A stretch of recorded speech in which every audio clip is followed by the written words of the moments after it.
We have done, I feel, like a full circle and getting back to something that's extremely important and people still kind of overlook it. And in my eyes, it's pretty much a diagnostics to health. Some things that people have to do, should do, always should look forward to do before doing anything else. It's like if you are going to buy a car, you need to do these things. So if you're going to rebuild your body, you need to do this one thing that is blood tests. So today we're going to dig deeper into decoding your blood tests, understanding links for muscle gain, strength gain, fat loss, all those kind of things. So maybe you could open up about most important parts to look at, and maybe then dig deep into what we hear a lot of times. For example, hey, I'm just going to go to my GP and I'm going to ask them for some tests. And then 2 weeks later, they come back with 3 blood markers and you scratch your head and try to figure out. It's like going to a garage with your car and tells them to check your car, but they just walk around, no, your tires are fine, you can drive off. So that doesn't say you anything. You need to check everything. So I'll let you run the show and dig deep into what's where, how, why are we so obsessed pretty much? Hey, do this. Probably comes from a place that we ignored it a lot of time ourselves at the beginning until we understood how much potential we left without fulfilling. And how powerful the diagnostic is from that, right? Before I go into this, go ahead and give me the right to share, and then when I bring that up, that way I'll be able to. Yeah. So let's get started. As far as the way, first off, I'm just going to say these are going to the point that Juris just said. You can go to your doctor and you can tell them, hey, I want a workup to really see everything. The doctor doesn't know what the hell he's going to order for you. He's just going to order the basic stuff. He's going to order your glucose, your electrolytes, your red blood cell count, and your cholesterol. That's if he's a good doctor, right? If he's a crap doctor, he might just order your glucose and electrolytes and your cholesterol and be like, oh, these are all good, you're good, right? That's not diagnostic, okay? That is just telling you you're alive right now, and unless some of those are way off, he's not going to do anything about it. That's why. And in their defense, I would even say that that's what they are taught, and those things are essential to know that they are in place. But sometimes they can be in place and something else is slightly off, which will lead to these things to be skewed up later in life. Yeah, and another thing to point out, they're using the algorithm. Okay, a lot of people don't understand this, but doctors do not operate in like doctors used to. Nowadays, it's an algorithm, right? So if they get you the basic panel, right? Cholesterol, red blood cell count, and electrolytes and glucose, and nothing is out of whack, they at that point can just say, there isn't anything to do here, you're perfectly healthy, and they cannot get in trouble. See, you got to understand this from a legal perspective, a job perspective, and the doctor needs to get paid. He's going to get paid just by you coming in, whether he does anything or not.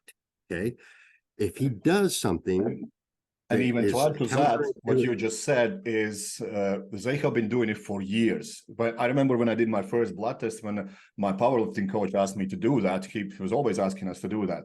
And my creatinine levels were off the charts. And I walked in, doctor hadn't even looked at the results yet. I walked in, she picked my results, and then she picked a book from a shelf to read what the hell does that result means. And she was telling me that I have kidney failure. And I'm like, what are you on about? I'm going to come back in 3 days. She's like, no, we need to send you to the hospital. I'm like, I'm going to come back in 3 days because my trainer already said this might happen because I was on 20 grams of creatine. So I came back after 3 days, drinking a lot of water, came back, everything's fine. She's like, this is a miracle. How did you do that? I'm like, just do the blood test, please. And I will find someone else to read those results for me. Correct. See, that's what I'm saying. They follow an algorithm, and if the algorithm says X, that's the only thing they do. If they deviate from that, now they can get sued, right? You've got to understand this from a legal perspective. There are laws that a doctor must follow, and because of those laws, algorithms have been created. So that's something that you have to keep in mind. A doctor will never tell you the type of stuff that we're telling you, because if they did, they aren't part of the algorithm anymore, and they can literally lose their job. Well, and that's harsh to say, because a doctor is technically a trade. Okay. So a doctor, if he has his own practice, those are the only doctors worth going to. I'll tell you that right now, because it's their own practice and they can tell you the things that we're telling you. But if the doctor works for a hospital or works for any institution and they deviate from the algorithm that that institution has put in place, they can get fired, right? Now, fired meaning they'll lose their job from that institution. They don't lose their medical license. They just lose their job from that institution. But almost every single doctor that I know of these days has to work with an institution, because firing up your own practice, just like me and you know, costs a crap ton of money. And if you are a doctor, it costs you a crap ton of money to be on your own. But those are honestly the only doctors that are worth going to, because they will actually look into this type of stuff a lot more, because they're not governed by algorithms as much as doctors that work for institutions. So kind of leaving that off the table. Now, moving on to actual blood markers, right? That And before you move on to that, I just wanted to add that now it's so easy to get your blood test done. You pretty much can find, unless you live in Canada, Canadians are a bit restricted in that area, but pretty much any country will do this kind of stuff for you. As long as you know what you're looking for, they can run blood tests for you. And you don't even need to go to doctors. I order mine online and it comes home. It comes in a little box. All you need to find is a nurse who's willing to take your blood sample, or you can usually book a place with the company that sends you a sampling kit. And it takes you a couple minutes of your day if you feel lucky. And that's it. And you're set and sorted, instead of going to your GP, trying to convince them why you're trying to do something, then going back for results, and it just drags out into 3-day endeavors that could have taken 15 minutes. Yeah, saves you a lot of time. And it's your blood work at that point. It comes right to your email. You have it forever. You don't have to struggle getting it from your doctor and getting them to send you the results. It's already coming directly to you. And then you get to send them to a doctor, a coach, a nutritionist, whatever, right? I like that. It's much better. It's much better that way, because now you are in charge of your blood work and you get to see it first, and you get to decide who else you're sending it to. Now, in regards to exactly this. Okay, so if you know what to look for, you know, let's go on to, what do you look for, right? What are the things that you want? You want 3 markers to assess insulin resistance. Okay, fasted. Okay, this is important. Fasted insulin, fasted glucose, fasted A1C. Those 3 markers. If you give me those 3, I can, without a doubt, start to pinpoint pretty quickly whether you have some level of insulin resistance or full-on prediabetes or diabetes, etc. But you need all 3. You cannot just do it with glucose. Glucose is a shit marker as far as trying to figure this out. It's a lagging indicator, big time lagging. A leading indicator is the insulin, and then a behavioral indicator is the A1C. The A1C tells me what you've been doing the last 100 days, and that way, if you go, oh, I've changed my nutrition, I can look at your A1C and be like, that's still not good enough, or that it is moving, especially when you have multiple blood works. Okay, so that's for insulin resistance. You need those 3 markers. Now, for thyroid stuff, and again, we have individual episodes where we've gone through and had slides for some of these things like insulin resistance and thyroid. But for thyroid, you need again, minimum 3 markers. Free T4, free T3, and TSH. Okay, they need to be the free versions. Again, going back to what you said, some doctors will give you total T3 and TSH. I'm like, well, that's nothing. That doesn't give me a damn thing, right? You need to have the actual free T3, the actual free T4, and the TSH. And if you want to go above and beyond, especially if you're dieting or have some kind of stress going on in your life, reverse T3 is also very helpful. But the minimum, the 3, and then the bonus one is reverse T3. That is going to let me figure out a lot of things. Actually, it's going to potentially, most doctors will look at that and go like, oh, you're hypothyroid, you have Hashimoto's or something like that. And I'm like, no. If you want to decipher if somebody has Graves' disease or Hashimoto's, you need other tests. But that's only if the preliminary stuff doesn't turn out right. And what I mean by that is, for example, I see a low free T3, but your free T4 is normal. that tells me you don't have a thyroid problem. You don't have a thyroid gland problem. You have a conversion problem from T4 to T3. So the first thing that I look into is, okay, there's like 3 things that are going to influence this big time, possibly 4, depending on where you live and what time of year. But 3 would be, is there enough iodine in your life and enough selenium in your life? So that's nutritional aspect number 1. So if those 2 are in par, and if they're not, usually I'll just, hey, get more seafood in and let's supplement a little bit with iodine and selenium, right? And that gets taken care of in like a month or 2. But there's also a signaling aspect. Remember what I said, it's a conversion problem, free T4 to free T3. Well, free T3 is the active hormone. That should only be happening in the morning, because if it happened at any other point in time, guess what happens? You're up at night. You're a diurnal creature. You're not designed to be up at night. So free T4 to free T3 conversion only happens in the morning. So that's the signal. If you're not getting morning sunlight or aggressive enough morning sunlight, you're not going to signal to convert your T4 into T3. Now, here comes the fourth, because so far we're at 3: selenium, iodine, sunlight.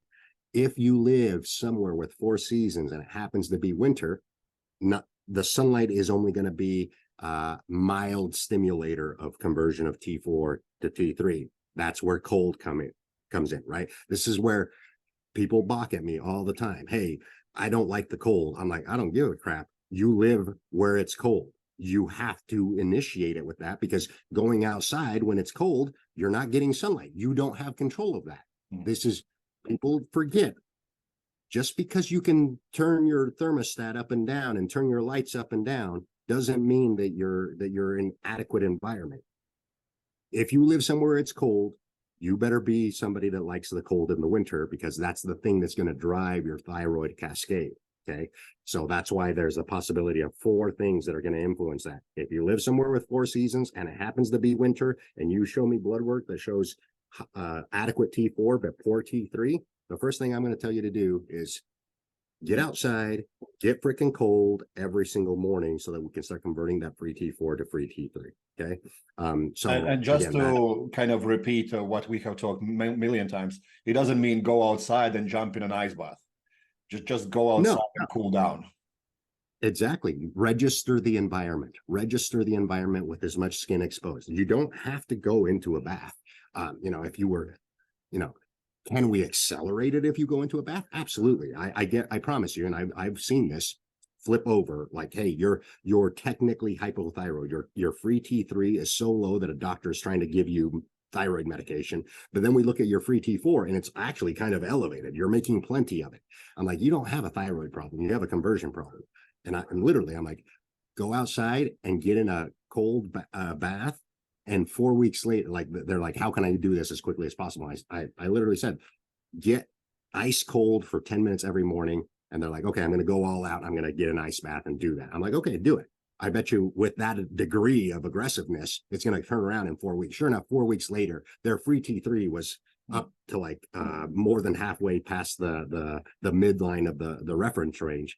And they're like, I can't believe that happened that fast. I'm like, yeah, but you were aggressive. Like, I'm not going to convince a lot of people to jump in an ice bath every single morning. But, if you wanted to, yes, it'll accelerate how quickly things turn around. Your body is incredibly adaptable to different environments if you know what you're doing, right? But if you don't have that problem, you don't need to turn it around really quickly, then yes, it's as simple as, hey, get in your shorts, walk outside, be out there with your cup of coffee for 10 minutes every single morning. That's enough to induce it, because you're going to do it every morning, right? So that's from the thyroid aspect. Now let's look at the sex hormone aspect. Okay. So let's go back and assume that this person has good lives somewhere where it's either summer or there's plenty of sun. Okay. And it starts like this. If there's plenty of sun in your current environment and you're interacting with that sun, in other words, you're not wearing sunscreen and you're spending some time of the day with plenty of skin exposed, more than just your forearms, right? At least the top half of your body exposed, then you should be sulfating cholesterol. That's very important to understand. Sulfating cholesterol is the first step. Let me see if I can share this. It's the first step in, here we go. All right. So it's the first step in.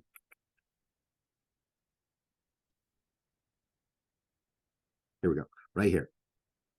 Top left-hand side, cholesterol turns into pregnenolone. First sex hormone in all the sex hormone cascade. It starts with cholesterol. Now, people get told this all the time. It's not enough to actually eat the cholesterol or have cholesterol in your blood. It has to be changed chemically. Like, this is a chemical reaction that we're talking about. So what's the catalyst? What's the catalyst for cholesterol being turned into pregnenolone? It's sulfation. Sulfation is done by aggressive UV light. Okay, so if you have sunlight in your environment, you need to get as much skin exposed, because that's where your cholesterol is going to be, in your subcutaneous layers of fat underneath your skin. And not only that, that's also where leptin is, right? We'll talk more about leptin in actual dieting and stuff, but here's the first sex hormone step is sulfate your cholesterol. How do you sulfate it? Get sun exposure. Literally, get as much as you can. The more of this you do, the more pregnenolone you have. The more pregnenolone you have, the more progesterone you can make, and the more DHEA you can make. Okay. Now, this is important to understand. DHEA is kind of like the fork that can send it to testosterone, or send it over here to cortisol, or into here to go into estrogen, E1, or testosterone directly into E2 if you're making plenty of testosterone, right? And then there's another little cascade over here down at the very bottom. We won't worry too much about that, but it is a secondary cascade depending on where your DHEA is being converted to. So right there, you can understand that cholesterol is truly the first step of all your sex hormones. So in your blood panel, what do I want to know? I want to know what your DHEA is. I want to know what your progesterone is.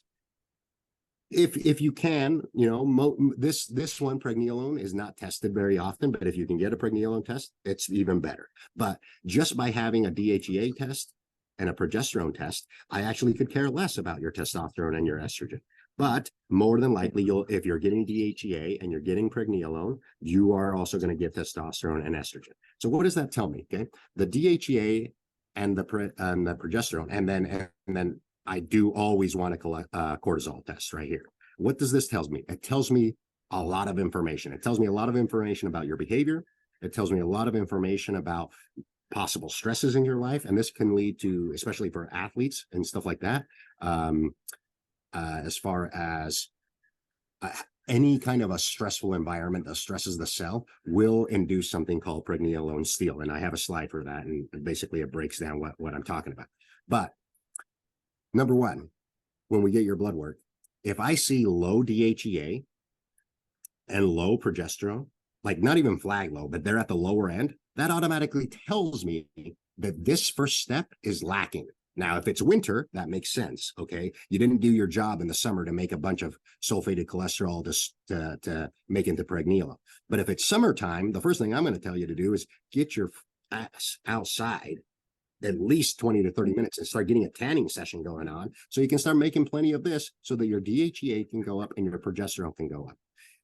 And then secondarily, let's say your DHEA is normal and your progesterone is normal, but we see your testosterone is low, but your cortisol is through the roof or at the higher end, right? So what does that tell me? It tells me that you're having pregnenolone steal. Here's what pregnenolone steal looks like. Can you see this slide here with the red marked up? Yep. Yep. So this is pregnenolone steal, okay?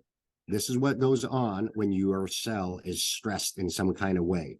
Your pregnenolone from the previous slide does not get converted into DHEA, testosterone, or estrogen. It goes to progesterone and directly to cortisol. It's being shunted to your stress handling pathway. Okay.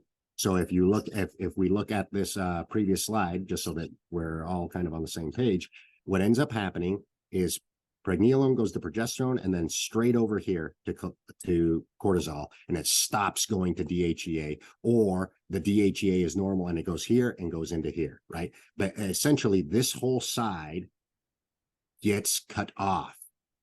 Why? Because it's telling your body is sensing, hey, whatever's going on environmentally, whether it's food intake, you're dieting really hard, or external factors. You're having to work really hard to survive, aka you're exercising beyond your capabilities to recover, or you have an environmental stressor like non-native EMF, satellites, cell phone towers, things interacting cellularly that's stressing your body more than it should to be able to recover. What is that telling your body? It's telling you, hey, this person, this biological being should not reproduce. We need to just survive the environment. That's why your sex hormones start to get cut off and your DHEA starts to get depleted to go into cortisol. And then eventually you end up with low DHEA and just hopefully normal progesterone, because it's just going progesterone, cholesterol, or cortisol, progesterone, cortisol, progesterone, cortisol, because it's just trying to survive. And if you're just trying to survive, you should not be reproducing. So sex hormones get cut off. Okay. That is a telltale sign that you're either overtraining, under eating, not getting enough sunlight, or if you're doing all of those, right? And there are situations where I've run into, hey, this person's eating plenty. Hey, this person is sleeping plenty. They're not training too aggressively. They're getting outside in the sun, or they have been for a while, and things aren't really changing. Why is this still happening? And then I go and send them my meter, and I go and have them test their living quarters. And it's like, oh, crap, there's a problem in your environment that's stressing you cellularly, and it's shunting all of your stress handling capabilities into cortisol. So that you can. I think it's important to highlight that high cortisol doesn't mean it's bad. It's just your body telling something bad is happening. So it's not, or trying to survive it, right? Yeah, because if your cortisol wasn't high, you would end up just damaging your body beyond repair. Yes, yeah. Again, I'm glad that you pointed that out. Oh, if my cortisol's high, that's bad. No. It depends on the environment, and it depends on the situation, right? That's why you need somebody kind of like us, right, that takes everything into account. Hey, what exactly are you doing at this moment? And is that okay for the cortisol number, right? Because let's say you're an athlete and going through a very, very strenuous 12-week training block. Well, yeah, at the end of that training block, your cortisol might be a little shot, especially if you're dieting hard, especially if you're a weight class athlete. So that actually is a good thing. Hey, your body's responding to the stress we're delivering. Yes, your testosterone and your estrogen might go down a little bit. You might have a little bit of sex drive problems, but then you can accurately assess, okay, is this too much for me? Am I pushing too hard? Or am I okay with these repercussions for the amount of work that I'm doing and the amount of stress that I'm putting on my body, right? These are all the things that somebody who actually knows how to read blood work requires you or I require on the blood test, number one. And then the questionnaires that I have for people are to understand exactly what that biological creature is going through at that moment that this blood work was taken. Because that's the other thing that doctors don't do. You get your blood work taken, even if they got all of this stuff, even if they understood all of this stuff of like the pregnenolone steel, but they get their blood work, okay, and they read it, and then they just look at you and they go, okay, you're 100 kilos, you're 6 foot, and here's your blood work. They look at it and they go, okay, well, everything's fine, or here's this drug and that drug and that drug. They ask you nothing about what's your training like, what's your eating like, what's your sleeping like, where do you live or sleep, right? They don't ask you any of those things. So how are they supposed to dictate whether it's an environmental stressor, a life stressor, or a nutritional stressor? Like that's the other thing doctors don't do. That's what I'm saying. Something you just said was very important, that if people haven't understood yet, when they speak to us, there will be very little, hey, you need to take this, you need to take that, you need to sort your life out first before you even consider putting anything in your body that can change your physiology. It's like going to doctors and, oh, my knee is hurting. Yeah, let's open up and do a surgery. No, you want to assess everything before you even go that far. That's how, or even more mild than that. Here's a cortisone shot. Let's give you a cortisone shot to your knee and it'll make the pain go away. Yeah, but that could be detrimental. Also makes your tendons weak. Correct. Right. That's what I'm saying. Like people are they've been kind of brainwashed by doctors that, hey, everything's got a pill or an injection fix to this because all of these are just chemicals, right? Because, if you look at this from a biochemical standpoint, everything on this page in front of us is just chemicals. They're just chemicals. So everybody assumes, oh, with they're just chemicals. Let's just make them and then do that. I'm like, no, no, no, no, no.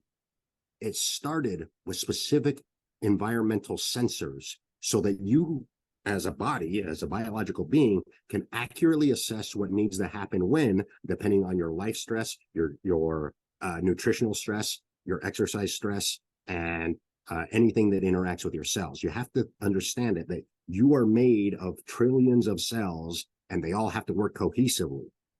This is made this way by your biological being to accurately assess those things.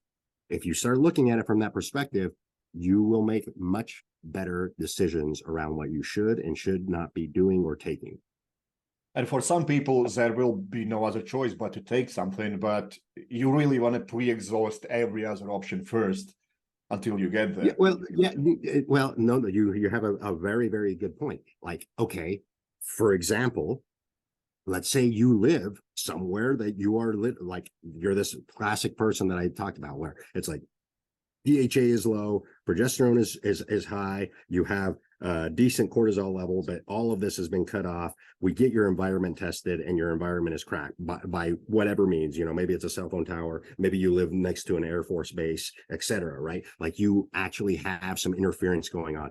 You're probably not going to be able to get out of that situation in the next 2 weeks, right? Maybe it's a year, right? Maybe it's a year. So then I go, okay, this is your situation now. Okay, so what can we do right now to mitigate what's going on with your body so that you don't fall apart while you get a way out of that situation, right? Like, again, a doctor is not going to help you with this, right? That's the problem. They're just going to give you, hey, take this and take that and come back in a year, right? But they didn't alert you to the reason why it's happening.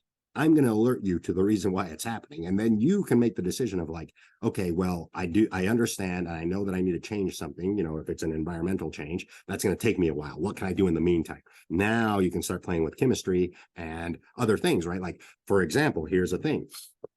If that is happening, right?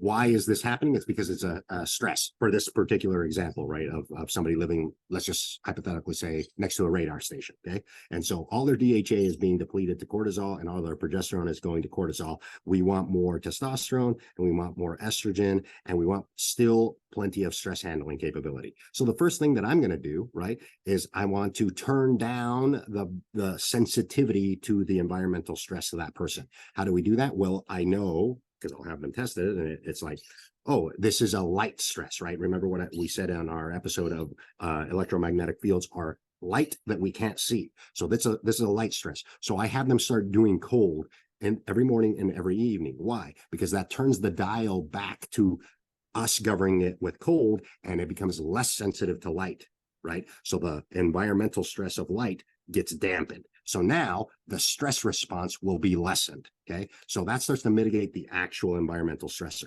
Secondarily, I will add in a little bit of DHEA. The reason why I'll add that in is because I want to boost this tank so that their stress handling capability continues to stay nice and high. Then I'll add in a little bit of 7-ketone DHEA. That's a derivative of DHEA that's actually stimulating thyroid. Why thyroid? Because of metabolism. I want the metabolism to be ramped up so that this progesterone bumps all the way over to testosterone, right? So, and the DHEA that's coming down here to this intermediary step also gets bumped over to testosterone. So I'm going to fill this tank high. I'm going to give them some 7-ketone DHEA so that both this step and this step move faster to testosterone and less to cortisol. With the cold, there's less cortisol needed because the stress is being dampened, right? So just with that little hack, I can start pushing them to a healthier outcome and mitigating the environmental stress. Will they be able to live there indefinitely? No, but it'll buy them time, right? I had to do this exact thing with my wife when we were living next to my cell phone, to the cell phone tower in my previous home that I sold. Okay. And then for me, I didn't take DHEA or any of that. I just took testosterone, and then I took pregnenolone directly. So that the pregnenolone could go to my progesterone, because I wanted to keep, because another thing, progesterone is not a bad thing. Progesterone and prolactin are hydrating hormones, right? So if you live somewhere where there's high EMF, or you travel a lot, or you're exposed to a lot of electromagnetic fields, you want plenty of progesterone. That's what your body is doing at that point when you see high progesterone, pretty And high we have seen cortisol. it over and over and over again in blood tests, specifically for people Yes. who are doing a lot of Yes. traveling and exposed to a lot of stresses, time zone changes and whatnot.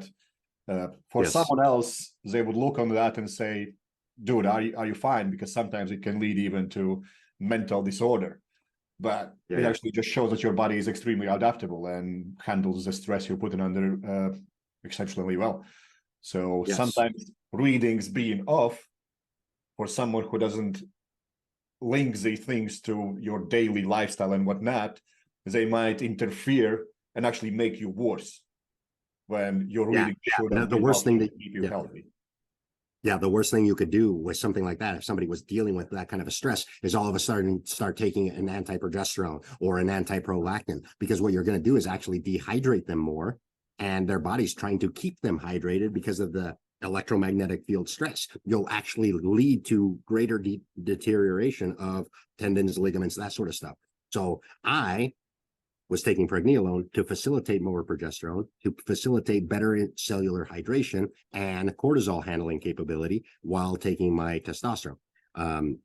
So that was the prescription for myself. For my wife, it was DHEA, 7-ketone, and as much cold as she could stand to facilitate this stress handling capability. For me, I could stand all the cold that I could handle, so I kind of leaned into it a lot more. But again, there are ways to mitigate environmental stressors. There are ways, and again, if you're dieting really hard, these are tricks that you can use to accelerate stress handling capabilities. If you're training really hard, right? There's a reason why there's ice baths in professional athlete locker rooms and stuff like that. They don't actually know, or maybe they do, right? Maybe their sports trainers do know about this cortisol shunting effect with cold and the turn down of stress and all of that. All they know is that it works, and that's all they really care about. That's why they exist, right? I'm just explaining why this works and why it's way more applicable than people get it credit for. It's not just for athletes training really hard. It's for a lot of different types of stress that you might run into in your life. Yeah, this is very thorough, and people need to understand that there is much more to it than just reading, oh, this is red, this must be off. As well as acknowledging that most of the things can be fixed without much of interference. So especially with our lifestyle now, when we are constantly under stress, constantly under pressure, don't sleep much, indoors, circadian rhythms are completely off charts, and simple things can massively improve our health, which will lead to better results from anything else we're trying to signal our body to do. So what I would be interested in is some practical recommendations for someone who's seeking periodic assessments. So would you tell them to always run full blood tests or just some of it? How would you go about it? I personally, look, it's not that expensive. You know, I went out for a meal a couple of weeks ago. It was 110 pounds. Blood test costs 200. And I'm like, dude, don't go out twice and you're sorted. So exactly. To me, that's invaluable. For right off the bat, if you've never had a complete blood work like what I've explained there, with all of those minimums, right? But ideally a little bit more, like also your vitamin D, and also your red blood cell count and all of that.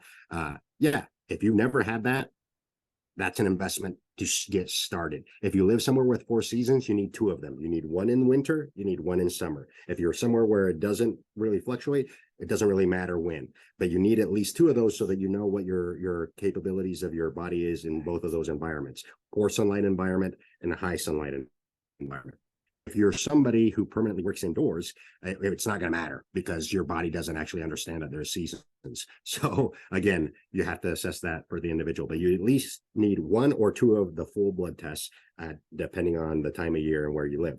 And then once you have that, now we see, hey, you have an insulin problem, you have a thyroid problem. So the follow-up test can literally be just the insulin markers and just the thyroid markers. Or, hey, you actually have fine thyroid, and no insulin resistance, but you have sex hormone problems. Okay, so the next follow-up test is just basically a little bit of thyroid and a little bit of sex hormone, right? They can be customized from that point, but you don't know what to customize if you don't get the full picture to begin with, right? So that's what I would say in regards to recommendations on the blood tests themselves.